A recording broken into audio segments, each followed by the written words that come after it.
तो इस video lecture में refraction from single surface and lens maker formula का डेरिवेशन सीखेंगे। तो यहाँ पे मैं एक सिंगल कर्व्ड सरफेस ऐसे बनाया हूँ। ये कर्व्ड सरफेस हो गया फर्स्ट। एक्चुअली ये एक लेंस का ही पार्ट होता है। लेंस इस तरह का लेंस ऐसे है बनाया हुआ, जिसमें बीच में कुछ ग्लास या वाटर या कोई भी मटेरियल भरा हुआ रहेगा और इस तरफ रहेगा एयर और इस दूसरे तरफ भी एयर रहेगा। तो पहले सिंगल सरफेस मतलब इस हाफ सरफेस से रिफ्रैक्शन देखेंगे, मतलब एयर से ग्लास के अंदर लाइट जा रहा है तो ये कुछ इमेज बनाएगा अपना, तो इसके लिए सॉल्व करेंगे। बाद में ये लाइट फिर से ग्लास से एयर की तरफ जाएगा तो ये सेकेंड सरफेस से रिफ्रैक्शन उसको बोलते हैं। तो हम लोग फर्स्ट सरफेस से पहले रिफ्रैक्शन देखेंगे। ऐसे ही इसको फर्स्ट सरफेस बोलते हैं और ये लेंस का सेकेंड सरफेस इसको बोला जाएगा सेकेंड सरफेस। तो सिर्फ फर्स्ट सरफेस के एक तरफ एयर है, इस तरफ का मीडियम, और ये दूसरी तरफ जो भी मीडियम है उसको N2 मैं लिख रहा हूँ। आगे चलकर ये ग्लास, वाटर या जो भी मटेरियल का बना हुआ है ये लेंस, वो N2 का वैल्यू हो जाएगा। अभी के लिए N1 इधर मैंने लिया है जिधर एयर है, और N2 जिधर ये मटेरियल है, लेंस जिस मटेरियल से बना हुआ है। तो इस सिंगल सरफेस पे ऑब्जेक्ट, ओ ऑब्जेक्ट यहाँ लिया हुआ है, ये ऑब्जेक्ट है। यहाँ से ये इंसिडेंट रे इधर गया। इंसिडेंट रे जैसे ही यहाँ आया तो यहाँ पे एक नॉर्मल लाइन इस पॉइंट पे ड्रॉ करना पड़ेगा, जिससे मैं कंपेयर कर सकूँ कि रिफ्रैक्टेड रे नॉर्मल के टुवर्ड्स या अवे फ्रॉम नॉर्मल गया। नॉर्मल हमेशा सेंटर ऑफ कर्वेचर, यानी सेंटर ऑफ कर्वेचर से जो ऐसे ड्रॉ करेंगे सरफेस पे वो रेडियस होगा। तो रेडियस वेक्टर ही क्या परपेंडिकुलर होता है। इस पॉइंट पे अगर मैं एक टेंजेंट खींचूंगा तो इस टेंजेंट पे रेडियस ही क्या होगा परपेंडिकुलर, यानी कि रेडियस के अलोंग जो लाइन होगा ना उसी लाइन को बोला जाएगा नॉर्मल। इस पॉइंट पे नॉर्मल। तो O A is incident ray and C और ये एन, जो यहाँ पे एन लिखा हुआ है सी एन, ये नॉर्मल लाइन है। तो ये लाइन स्ट्रेट नहीं जाकर टुवर्ड्स नॉर्मल बेंड होने वाला है, क्योंकि डेंसर मीडियम है अंदर का। तो ये टुवर्ड्स नॉर्मल ऐसे बेंड हो गया। ये जाता तो सीधा, ऐसे सीधे जाना चाहिए था, लेकिन चूंकि इधर रेयर मीडियम है, इधर डेंसर मीडियम है, इसलिए सीधे नहीं जाकर ये नॉर्मल लाइन की तरफ ऐसा बेंड करके आ गया टुवर्ड्स नॉर्मल लाइन। ठीक है। तो जहाँ ऑब्जेक्ट है ओ लिखा हुआ है, जहाँ पे ऑब्जेक्ट है वहाँ ओ लिखे हैं, और सेंटर ऑफ कर्वेचर के पास सी है, और फाइनल बेंड करने के बाद प्रिंसिपल एक्सिस को जहाँ कट किया वहाँ इमेज बनेगा, उसको आई मैंने लिखा है।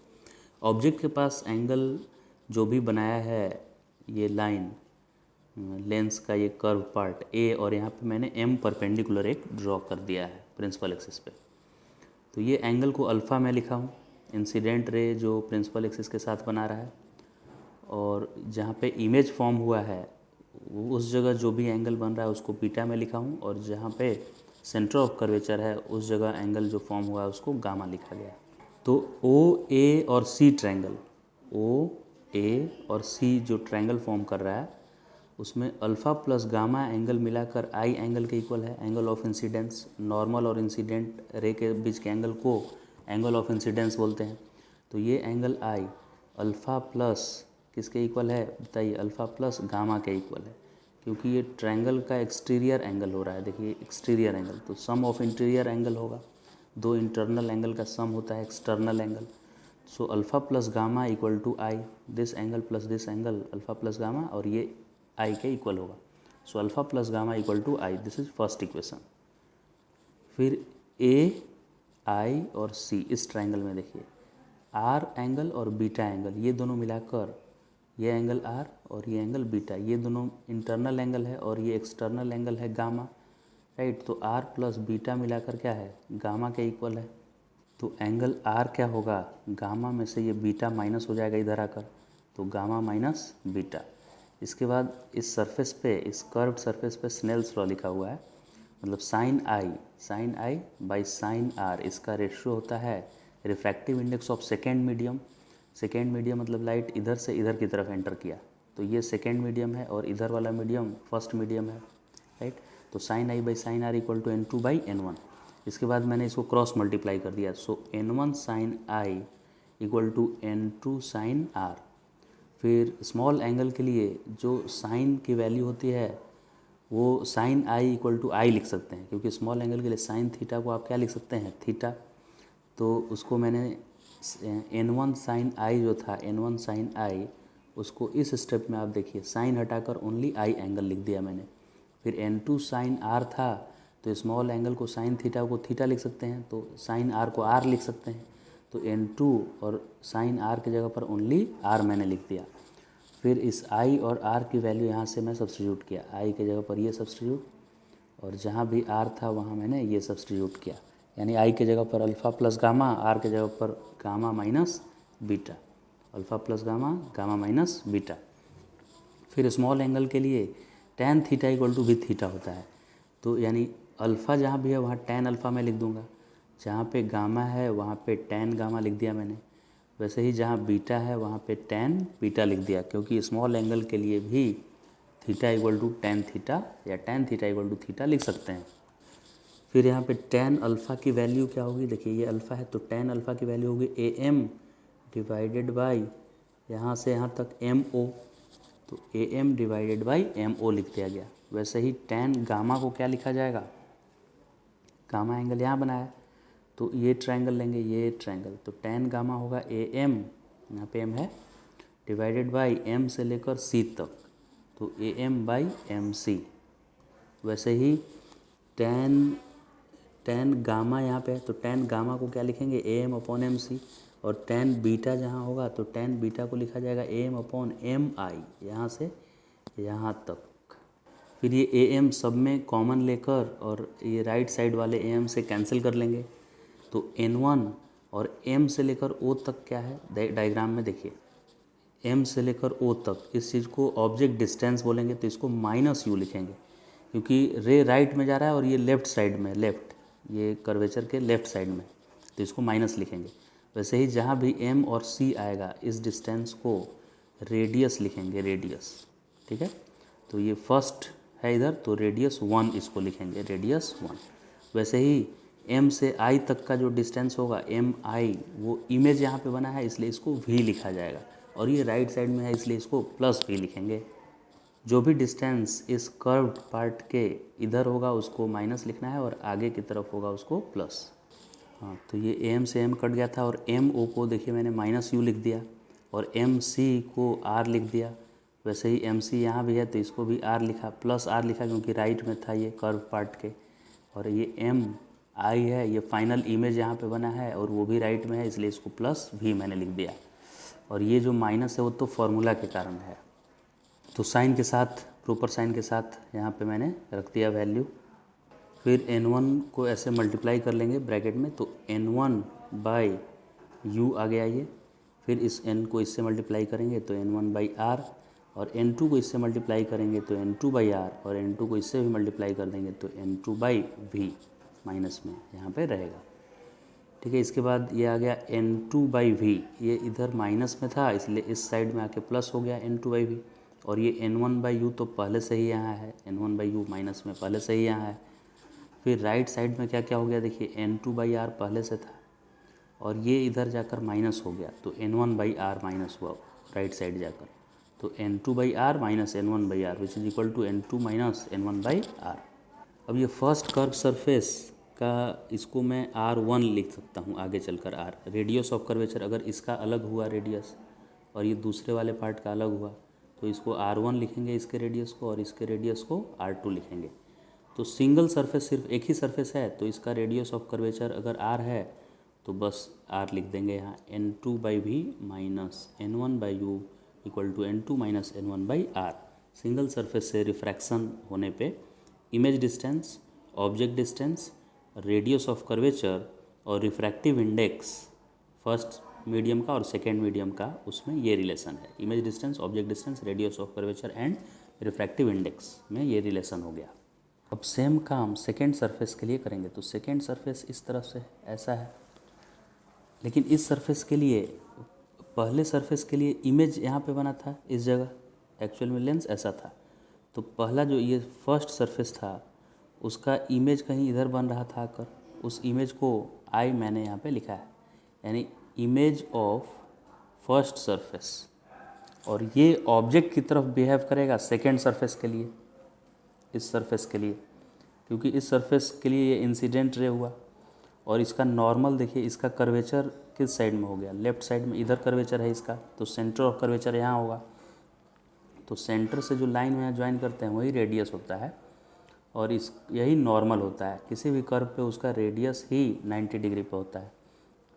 तो चूँकि ये नॉर्मल अब लाइन है और आने वाला रे इधर से आ रहा है, तो इसको जाना तो चाहिए था सीधा, लेकिन इस बार ये नॉर्मल से अवे भागेगा, क्योंकि इस बार अंदर का मीडियम डेंसर है और बाहर का रेरर मीडियम है। तो स्ट्रेट लाइन जाकर वो नॉर्मल के पास नहीं गया, नॉर्मल से दूर भागा, ऐसे दूर। यानी ये आने वाला रे पहले तो मिल रहा था यहाँ पे, अगर ये कर्व पार्ट नहीं होता तो जाकर यहाँ पे मिल जाता, इमेज बन जाता। लेकिन इस कर्व के प्रेजेंस में ये नॉर्मल से और दूर चला गया, यानी इधर आकर कहीं पे मिला। तो इसको मैंने बोला आई एफ मतलब फाइनल इमेज यहाँ बना। और ये आई क्या है, आई मतलब फर्स्ट कर्व सरफेस, वहाँ पे इमेज बनाया था, जो कि दूसरे इस सरफेस के लिए ऑब्जेक्ट का काम कर रहा था वो, क्योंकि दूसरे सरफेस पे लाइट ऐसे आ रहा है, ऐसे इस लाइन के अलोंग आ रहा है। तो इसमें भी जहाँ पे ऑब्जेक्ट है उसको अल्फ़ा मैंने माना है। ये इमेज है फर्स्ट सरफेस के लिए, लेकिन ये दूसरे वाले कर्व सरफेस के लिए ये एज ए ऑब्जेक्ट बिहेव कर रहा है, तो इस एंगल को अल्फ़ा मैंने लिया है। और जहाँ पे इमेज बना है फाइनल इमेज आई एफ, उसको बीटा माना है। और सेंटर ऑफ कर्वेचर के पास एंगल को गामा मैंने कंसिडर किया। अब इसमें अगर ट्रायंगल कंसिडर करें हम एंगल आर और एंगल आई लिखने के लिए, तो पहले ये ट्रायंगल देखिए, इधर से ये नॉर्मल लाइन और ये ट्रायंगल, तो इसमें गामा और अल्फ़ा ये दोनों मिलाकर कोई एंगल बन रहा है क्या, ये एंगल। तो ये एंगल कुछ भी नहीं है, ये वाला एंगल आर है, देखिए ये, क्योंकि नॉर्मल और रिफ्रैक्टेड रे ये, तो ये गामा प्लस बीटा है, बीटा और गामा मिला दें तो ये आर एंगल आ रहा है, राइट। तो gamma plus beta equal to angle R एक मिल गया। फिर आई को रिलेट करने के लिए कौन सा ट्रायंगल लेना पड़ेगा, देखिए यहाँ से यहाँ, फिर ये ओरिजिनल ऑब्जेक्ट यहाँ था जो इस लेंस के लिए ऑब्जेक्ट का काम कर रहा है, तो ये ट्रायंगल फॉर्म हो रहा है। तो गामा और अल्फ़ा मिलाकर एंगल आई है, गामा और अल्फ़ा देखिए मिलाकर एंगल आई के इक्वल आ गया। अब आई और आर जैसे ही मिला तो स्नेल्स लॉ लिख देंगे, sine I by sine R. लेकिन इस बार N2 बाई N1 नहीं लिखेंगे, क्योंकि लाइट ऐसे जा रहा है, तो इस बार पहले इधर लाइट है, पहले से लाइट इधर है, और बाद में इधर गया है, बाद में लाइट इधर गया है। तो पहले जो रहता है वो फर्स्ट मीडियम और बाद वाला सेकंड होता है। तो sine I by sine R जब मैं लिखूँगा तो बाद वाला पहले लिखूँगा, और बाद में जो है उसको N1 लिखा हुआ है, N1। तो N1, और पहले जो है वो लेंस के मटेरियल के अंदर का पार्ट है ये, तो वो N2, तो इसको N2 नीचे लिखेंगे। फिर से देखिए, मैं रिपीट कर रहा हूँ इस बात को, क्या है, sine I by sine R equal to लिखते हैं दूसरे मीडियम का रिफ्रैक्टिव इंडेक्स बाई पहले मीडियम का। तो दूसरा वाला मीडियम इस बार N1 है, इसलिए दूसरा मीडियम का रिफ्रैक्टिव इंडेक्स, और पहला वाला इधर का मीडियम, इधर से लाइट स्टार्ट हुआ था, तो पहला वाला मीडियम यहाँ पे N2 रिफ्रैक्टिव इंडेक्स वाला है, तो नीचे मैंने लिखा है मीडियम 1। तो मीडियम 2 का रिफ्रैक्टिव इंडेक्स देखिए ऊपर है और मीडियम 1 का नीचे है। तो sine I by sine R equal to medium 2 का refractive index which is N1 and medium 1 का refractive index which is N2। फिर इसको क्रॉस मल्टीप्लाई वैसे ही करेंगे, तो N2 के साथ इस बार I आ गया, N2 के साथ I आया, और N1 के साथ R मल्टीप्लाई हुआ, N1 के साथ R, और ऊपर से I की वैल्यू ये सब्स्टिट्यूट कर लेंगे, और R की वैल्यू R यहाँ से सब्स्टिट्यूट कर लेंगे, ये R equal to gamma plus beta, I equal to alpha plus gamma, I equal to alpha plus gamma. फिर वही नेक्स्ट स्टेप, अल्फ़ा को टैन अल्फ़ा, क्योंकि स्मॉल एंगल के लिए theta equal to tan theta, gamma को tan gamma, फिर gamma है तो फिर से टैन गामा, और बीटा है तो यहाँ टैन बीटा।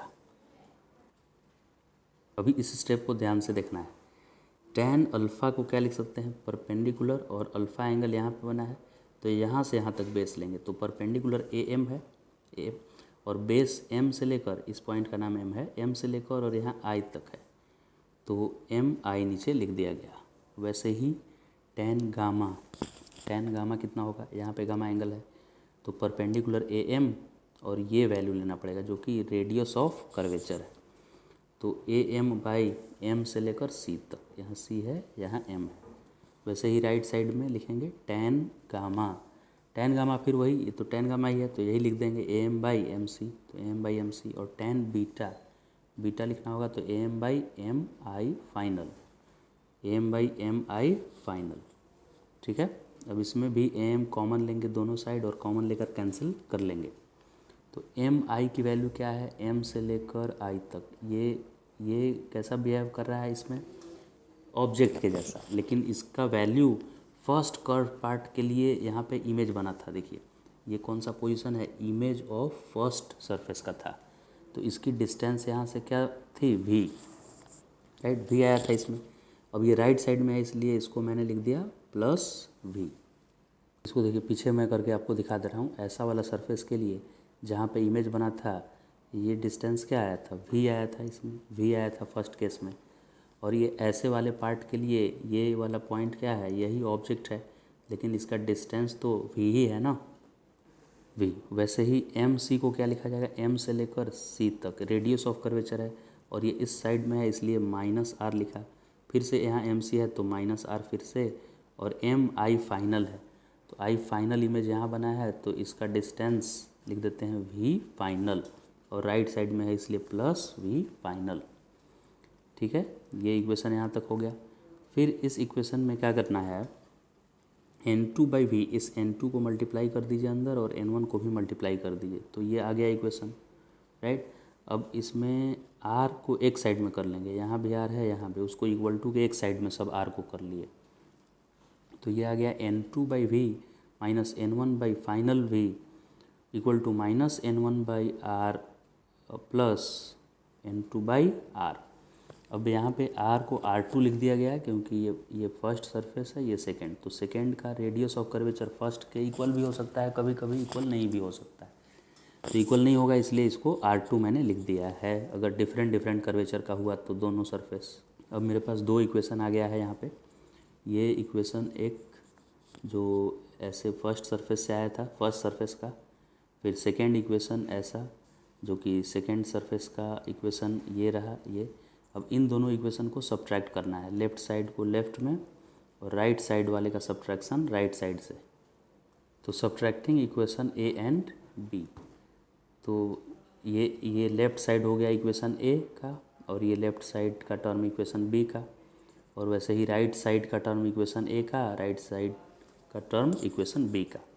इसको सिंप्लीफाई कर दिए माइनस ब्रैकेट में मल्टीप्लाई करके, तो इससे ये कैंसिल हो गया। ठीक है, फिर क्या किया मैंने, n1 कॉमन ले लिया, यहाँ भी n1 है यहाँ भी n1 है, तो n1 कॉमन लेने से आ गया, इसमें से n1 कॉमन लिया तो 1 बाई वी फाइनल, और इसमें से किया तो माइनस 1 बाई यू। वैसे ही राइट साइड में कॉमन लिया मैंने, r1 कॉमन लिया पहले 1 बाई r1, तो 1 बाई r1 इसमें भी है और 1 बाई r1 इसमें भी है, तो n2 माइनस n1 आया, राइट। फिर 1 बाई r2 लिया तो 1 बाई r2 इसमें भी है तो n1 इसका रहा और इसमें भी है तो माइनस 1 बाई r2 कॉमन लिया है तो n2 रहा। अब ये है n2 माइनस 1 और ये है n1 माइनस n2, तो अगर इसको भी हम n2 माइनस n1 बनना चाहते हैं तो एक और माइनस इसमें आ जाएगा। देखिए ये प्लस में करके क्या है, प्लस है तो ये n1 माइनस n2 है, तो इसमें से माइनस एक कॉमन ले लीजिए, तो ये n1 माइनस n2 के जगह पर क्या बन जाएगा, n2 माइनस n1 हो जाएगा। लेकिन यहाँ के माइनस कॉमन लिए हैं इसलिए माइनस एक लग जाएगा, तो फाइनल आंसर क्या आएगा, ये n1 इधर डिवाइड होगा तो n2 माइनस n1 इसमें भी है और इसमें भी n2 माइनस n1 आ गया है, क्योंकि माइनस यहाँ पे कर दिए हैं कॉमन लेकर यहाँ पे, तो n2 माइनस n1 कॉमन आया और इधर से n1 आके डिवाइड हो गया, तो इसमें बच गया 1 बाई r1 और इसमें माइनस 1 बाई r2।